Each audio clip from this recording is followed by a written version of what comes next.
इस फिल्म की शुरुआत होती है एक एयरप्लेन से। रस्टी इस प्लेन का पायलट है। ये प्लेन भी एक लो बजट प्लेन है, एक रीजनल एयरलाइन जिसे इकोनो एयर कहा जाता है। रस्टी प्लेन को उड़ाते हुए अपने को पायलट को कमान देता है। यात्रियों के साथ वो फ्रैंक होना शुरू करता है।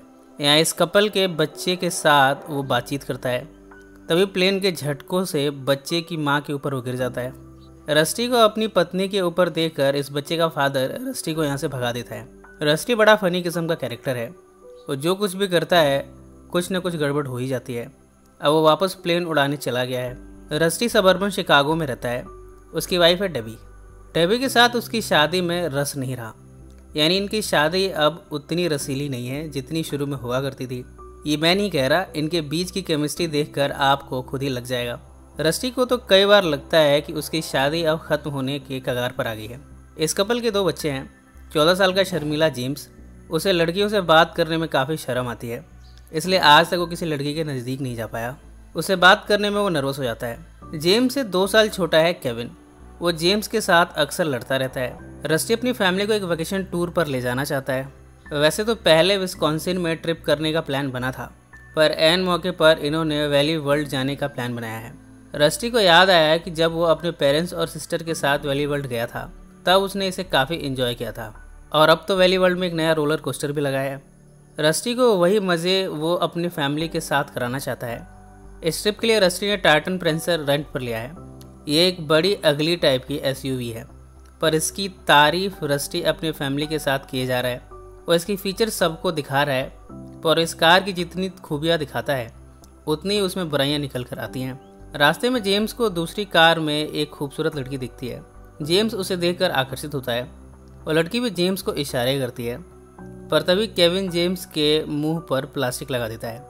इस तरह जेम्स की उस लड़की से बातचीत करने की कोशिश फिलहाल फेल हो गई। अपने टूर में सबसे पहले रुके हैं मेम्फिस। यहाँ डेबी की सिस्टर आती है।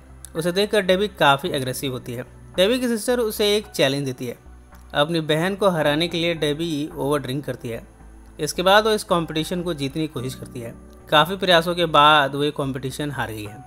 इसके बाद एक मोटेल में रुके हैं। यहाँ जेम्स की मुलाकात उस लड़की से दोबारा हुई है। इत्तेफाकन वो लड़की भी इसी मोटेल में रुकी है। इसका नाम एडना है। एडना को देखकर जेम्स फिर से आकर्षित हुआ है। जेम्स इस समय गिटार बजा रहा है, पर एडना को देखकर उसे बजाना बंद कर दिया।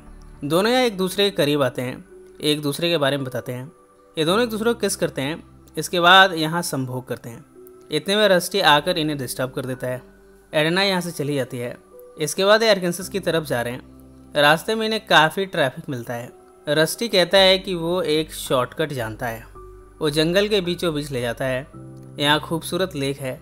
चारों इस लेक में नहाने जाते हैं, पर यहाँ के बोर्ड पर साफ लिखा है डेंजर। इसे इन चारों ने इग्नोर कर दिया। थोड़ी देर में इन्हें रियलाइज़ हुआ है कि ये जगह सेफ नहीं है।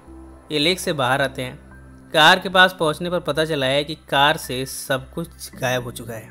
इनका सामान और कैश मिसिंग है, और तो और कार पर ग्रेफिटी है। मैन बॉडी के प्राइवेट पार्ट को किसी ने स्प्रे करके डिज़ाइन किया है। जैसे तैसे टेक्सास पहुँचे हैं।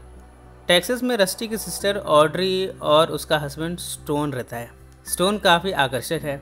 जिस तरह डेबी स्टोन से फ्रैंक हो रही है, इससे साफ है कि डेबी का स्टोन से पहले भी रिश्ता रह चुका है। स्टोन और डेबी काफ़ी बातें करते हैं। यहाँ पता चलता है कि डेबी और स्टोन का पहले अफेयर था। डेबी को अभी भी सब कुछ याद है। इस बात पर रस्टी डेबी से शिकायत करता है। बेडरूम में जब दोनों साथ हैं तब डेबी कहती है, स्टोन मेरा पास्ट है, पर अब हमारे बीच कुछ भी नहीं है। इतने में स्टोन यहाँ पहुँचा है। वो अपने 6 पैक और अपने बॉडी के कई पार्ट्स को एक्सपोज कर रहा है। ये सब देखकर डेबी के मन में काम वासना जागती है। रस्टी ये सब देखकर अनकंफर्टेबल हो रहा है। फाइनली स्टोन यहाँ से चला गया। रस्टी डेबी से कहता है कि स्टोन यहाँ सिर्फ अपने बॉडी पार्ट्स को दिखाने आया था कि वो कितने बड़े हैं। डेबी उसे समझाती है। अगली सुबह ये एरिजोना कैंप साइट पहुँचे हैं। यहाँ 4 कॉर्नर मॉन्यूमेंट्स है। रस्टी डेबी से कहता है, ये मॉन्यूमेंट्स 4 स्टेट्स को ज्वाइन करते हैं। अगर हम इस पार्ट पर संभोग करें तो एक तरह से हम 4 स्टेट्स में एक साथ संभोग कर रहे होंगे। डेबी रस्टी के इस प्रस्ताव को एक्सेप्ट करती है। बच्चों को सोता हुआ छोड़कर ये दोनों यहाँ से छिप कर निकलते हैं। ये उस पॉइंट पर जाते हैं। यहाँ ये रति क्रिया करने से पहले चुंबन क्रिया शुरू करते हैं। इसके बाद ये रति क्रिया करने जाते हैं। इतने में यहाँ की पुलिस आकर इन्हें कन्फ्रंट करते हैं। पुलिस कहती है कि इस पॉइंट पर जिस्मानी संबंध बनाना इलीगल है, पर चारों स्टेट की पुलिस आपस में आर्ग्यू कर रही है कि इन दोनों को अरेस्ट करने का अधिकार किसे है। इनके इस आर्गुमेंट में डेबी और रस्टी यहाँ से भागने में कामयाब हो गए हैं। इधर जेम्स और एडना की फिर से मुलाकात हो गई है। एडना जेम्स को एनकरेज करती है, दोनों फिर से जिस्मानी संबंध बनाने जाते हैं कि तभी केविन यहाँ आ जाता है। वो इन दोनों का मजाक उड़ाता है। केविन को देखकर जेम्स उसे रोकने जाता है, वो उसके साथ कुछ हिंसक भी होता है। जेम्स का ये बिहेवियर देखकर एडना अपना इरादा बदल देती है, वो वापस अपने मोटेल रूम में चली गई है। अगले सुबह भी इस फैमिली के लिए कुछ अच्छी नहीं रही। ये राफ्टिंग करने जाते हैं। इनका गाइड है चैट। चैट को हाल ही में उसकी फियोंसे ने डंप किया है, उसकी वजह से चारों मरने वाले थे, पर जैसे तैसे ये बच गए। जब ये ट्रैवल करते हुए रेगिस्तान में पहुंचे तभी एसयूवी की गैस ख़त्म हो गई है। रस्टी को नहीं मालूम कि कब कौन सा बटन दबाना है, वो गलत सलत बटन दबाता है। इसकी वजह से कार एक्सप्लोड कर जाती है। रस्टी इन सब से उदास होकर अकेले में ही रेगिस्तान में जा रहा है। वो उदास है कि ये ट्रिप फेल हो गई है। तभी एक ट्रक रस्टी को दौड़ाए हुए जा रहा है। रस्टी अपने आप को बचाने के लिए भागता है। ये ट्रक इन्हें पूरे ट्रिप में फॉलो कर रही थी। ड्राइवर बताता है कि डेबी की वेडिंग रिंग उससे रास्ते में मिली थी, वो तो बस इसे लौटाने के लिए इन्हें फॉलो कर रहा था। इसके बाद वो ड्राइवर इन चारों को सैन फ्रांसिस्को के लिए लिफ्ट देता है। रस्टी के पेरेंट्स सैन फ्रांसिस्को में रहते हैं। रस्टी के पेरेंट्स यहाँ ब्रेड एंड ब्रेकफास्ट रन करते हैं। रस्टी और उसकी फैमिली यहाँ नाइट स्पेंड करती है। अगली सुबह इन्होंने वापस अपने घर जाने का फैसला किया है। रात को डेबी और रस्टी एक दूसरे को कन्फ्रंट करते हैं। रस्टी कहता है, हमारी शादी अब टूटने जा रही है, हमारे बीच अब वो स्पार्क नहीं रहा। डेबी कहती है कि अभी भी वो रस्टी को अपने पति के रूप में देखना चाहती है। इस तरह दोनों अपनी शादी को एक और चांस देने वाले हैं। रस्टी के फादर ने अपनी वैगन ट्रकर रस्टी को उधार दिया है। इसे ड्राइव करता हुआ रस्टी अपनी फैमिली को वैली वर्ल्ड लाया है। यहाँ एक नया रोलर कोस्टर लगा है। भीड़ इतनी ज़्यादा है कि दिन भर इन्हें इस राइड के लिए लाइन में खड़े रहना पड़ा। जब इनका नंबर आने वाला था तभी इसे क्लोज कर दिया गया। यहाँ इथन की फैमिली भी है।